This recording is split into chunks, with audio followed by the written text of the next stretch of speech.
Retrouvez Instant Mag, votre magazine quotidien présenté par Magali Barthès.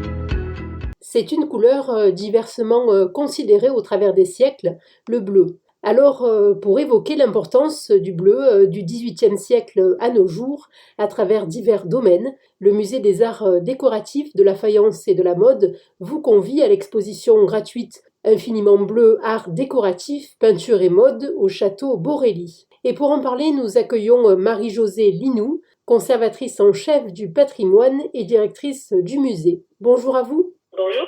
Alors au début de cette exposition, on apprend que le bleu avait dans les temps anciens une connotation négative. Oui, tout à fait. C'est vrai que c'était une couleur qui n'était pas très valorisée, qui n'était pas présente avant le XIIe siècle. D'abord parce qu'elle était en fait techniquement très difficile à produire. Il faut attendre quand même après le Moyen-Âge pour qu'on arrive à trouver des solutions moins coûteuses pour produire le bleu. Et puis surtout, elle était assez symboliquement floue, c'est-à-dire qu'on connaissait plusieurs couleurs. Le rouge était une couleur qui symbolisait la puissance, le blanc, la lumière divine, le noir et le vert. Mais alors le bleu, c'était vraiment perçu comme une couleur très très instable, entre lumière et ombre, ce qui faisait un petit peu peur du coup. Mais c'est aussi grâce à l'utilisation de pierres comme le lapis lazuli, qu'on utilise beaucoup, pour arriver à produire le bleu, mais qui était une pierre très très chère. Donc il a fallu quand même trouver des solutions pour que ce bleu soit un petit peu moins cher, et on y arrive au fur et à mesure du temps. Et son retour en grâce intervient au XIIe siècle, par quel biais ? Alors en fait, tout simplement parce qu'au XIIe siècle, sous l'impulsion de personnalités comme l'abbé Stugère, il va introduire dans les vitraux la couleur bleue que lui identifie plutôt à la lumière divine. Donc là, on change complètement d'idée. Et il introduit dans les vitraux ce bleu qui va être assimilé à cette lumière divine. Et à partir de ça, eh bien, le bleu va représenter aussi la Vierge Marie, qui est toujours habillée en bleu dans l'iconographie. Ce qui fait que ça devient une couleur sacrée. Et ensuite, on va retrouver cette couleur bleue dans l'habit des rois de France, le bleu royal, avec les fleurs de lys sur fond bleu. Donc ça devient vraiment une couleur de pouvoir. On les voit représentées notamment dans les tableaux, et ça annonce un changement profond dans toute la hiérarchie des couleurs en Occident. Et ensuite, à partir du XVIIIe siècle, eh bien, le bleu gagne vraiment en popularité, surtout dans la mode masculine. On voit dans les tableaux qui sont présentés d'ailleurs dans le musée, certains portraits d'hommes qui ont des manteaux, des gilets qui sont bleus, mais également des femmes qui commencent à être représentées dans des robes bleues.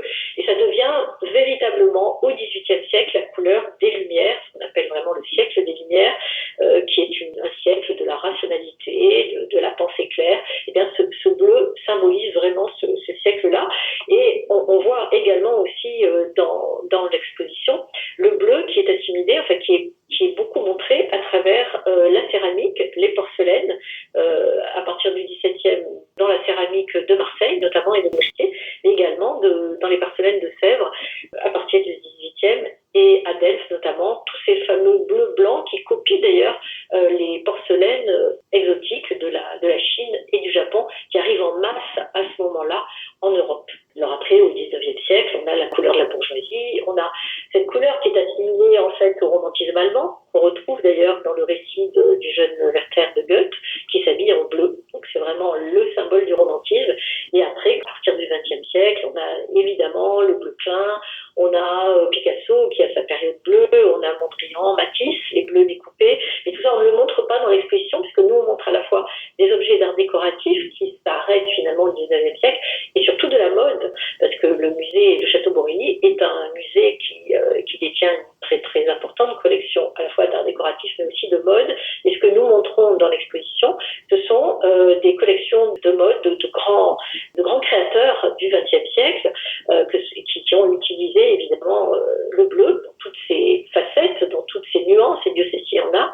Et ces bleus, on retrouve Guy Laroche, on retrouve Loris Sazzaro, on retrouve Givenchy, Chantal Thomas, Pierre Balmain, dans une première rotation qui est montrée là jusqu'au mois de septembre et qui montre des tenues de jour. Et à partir du 8 septembre, on aura affaire à une deuxième rotation pour des raisons de conservation, puisqu'on ne peut pas montrer des pièces de textile et même des dessins d'ailleurs plus de 6 mois. Donc la deuxième rotation, elle, sera consacrée plutôt à des tenues de soirée avec différents aussi créateurs, Balenciaga, Popin Morigny, Fred Sattal, etc., qui vont nous montrer comment ces créateurs du XXe siècle ont également traité cette couleur bleue.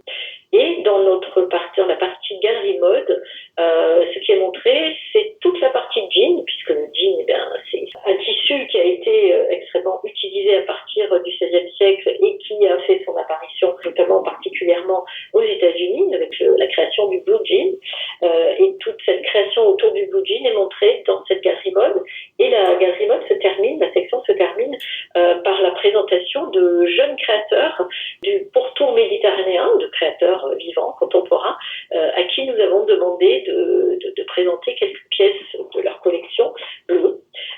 Et ces jeunes créateurs, ce sont des artistes de différentes nationalités, françaises, mais également égyptiennes, d'Afrique du Sud, de Tunisie, du Liban, qui sont des artistes, je peux les citer, Maison Kébé, Marion Vidal, Anissa Aïda, etc. Et tous ces jeunes, dont le dénominateur commun étant de travailler avec un esprit non pas de récupération forcément des textiles, mais une utilisation en tout cas des savoir-faire d'hier pour les traduire en savoir-faire d'aujourd'hui. Et donc c'est tout ce qui est montré dans la dernière section de cette exposition. Oui, donc une exposition qui permet de faire voyager et en même temps qui valorise le savoir-faire local.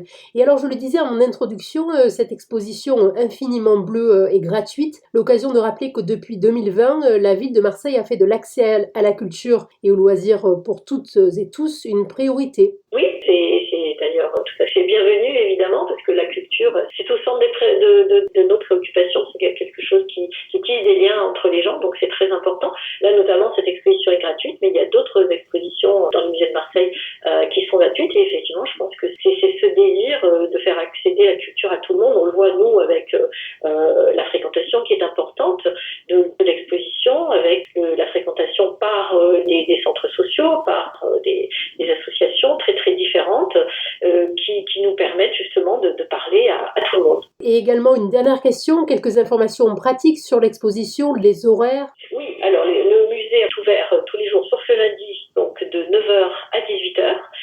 Il y a beaucoup d'événements qui sont prévus. Là, je ne peux pas tous vous les citer parce qu'il y en a beaucoup. Il faut vraiment que vos auditeurs se rapprochent du site internet de la ville de Marseille, avec à la fois des visites ateliers pour les enfants, des visites commentées très spécifiques pour les adultes et les enfants.